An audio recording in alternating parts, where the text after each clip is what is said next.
Assalamualaikum warahmatullahi wabarakatuh. Perkenalkan, nama saya Keisha Salsabila Putri Widian dari kelas 10 Teknik Elektronika Industri 4. Di sini saya ingin mempraktikkan cara kerja hukum Newton 1, 2, dan 3 di dalam kehidupan sehari-hari. Yang pertama, saya akan mempraktikkan tentang hukum Newton 1. Alat-alat yang saya akan gunakan adalah satu buah correction tape dan juga satu lembar kertas HVS.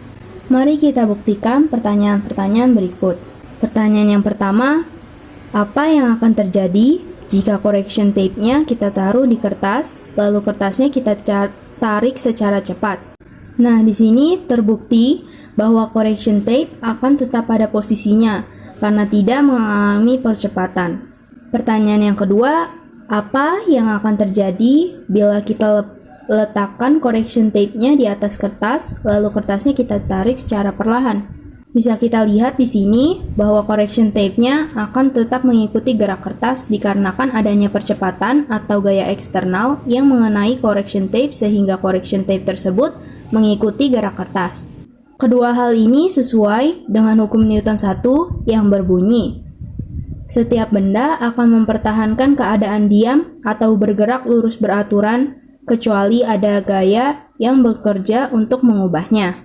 Next, saya akan mempraktikkan tentang hukum Newton 2. Di sini saya menggunakan 3 alat, yaitu satu buah correction tape sebagai massa, satu buah papan ujian sebagai bidang miring berpermukaan halus, dan satu lembar kardus sebagai bidang miring berpermukaan kasar.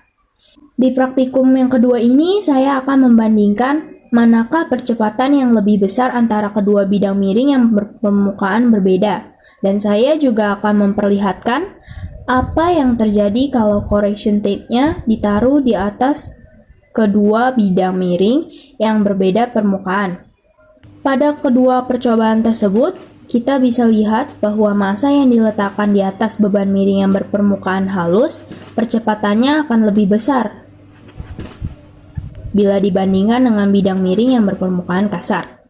Sebab gaya gesek yang dihasilkan pada bidang miring berpermukaan halus lebih kecil.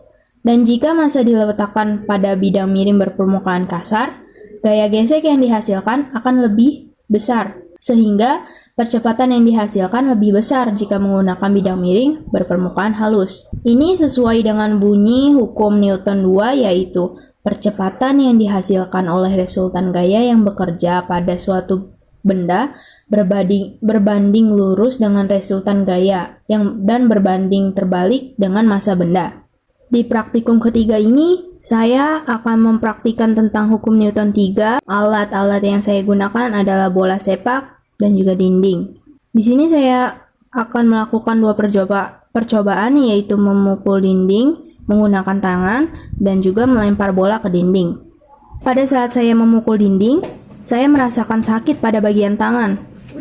Sebab saya memberikan gaya aksi sehingga dinding memberikan gaya reaksi yang sama besarnya kepada.